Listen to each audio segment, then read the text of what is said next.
ভালো আছে, একে সন্ধি প্রকাশ রাগ বলে। এই সময় তো এই যারা রাগ রাগিণীতে গায় তাদেরকে ওই রাগ মেনটেন করতে হয় টাইম অনুযায়ী, যার জন্য অত মধুর লাগে ভগবানের নাম। দেখো সেই একই তো নাম, হরে কৃষ্ণ কৃষ্ণ কৃষ্ণ হরে হরে, হরে রাম রাম রাম হরে হরে। এই তো নাম অনুর্গল চলছে, সব জায়গায় নাম যজ্ঞ হচ্ছে, কিন্তু নাম সেই একই।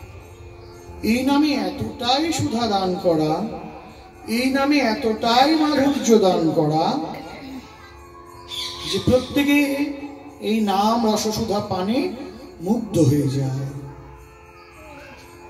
নামের আসরে সকলে গড়িয়ে পড়েন, তাদের প্রেমাস্ত্র ঝরতে থাকেন। আমরা সাধারণ জীবের যদি আমাদের এই অবস্থা হয়, তো যিনি নামের আচার্য হরিদাস ঠাকুরের কি অবস্থা হবে? তিনি এই যবনের অন্নে প্রতিপালিত হলেন কেন? বলছেন ইনি পূর্বজন্মে এক ঋষির পুত্র ছিলেন। বাবা তুলসী পাতা চেয়েছেন পুজো দেবেন, ছেলে তুলসী পাতা দিয়ে দিয়েছেন। যখন শালগ্রামে তুলসী পাতা দিতে যাবেন, তখন জিজ্ঞাসা করছেন ছেলেকে যে তুলসী ধোয়া আছে তো? ছেলে বলছে যা না তো। বললেন রে মূর্খ, এই অধৌত তুলসী যদি আমি ভগবত চরণে দিতাম বা শালগ্রামে দিতাম, আমি তো মহাপাতকী হতাম। তোকে আমি অভিশাপ দিলাম, তুই যবনের অন্নে প্রতিপালিত হবি, তুই যবনের ঘরে যা।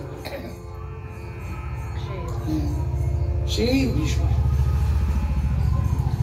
তাই তুলসী পাতা ধুতে হয়, গাছ থেকে তুলে নিয়ে একবার ধুলেই হবে, কিন্তু ফুল ধুতে নাই। অনেকে আছে না, সাজি করে ফুল তুলে আচ্ছা করে জল দিয়ে ধুয়ে আবার ছিঁকিয়ে ফেলে, বলে না ফুল ধুতে নাই। কিন্তু তুলসী পাতা ধৌত করতে হবে।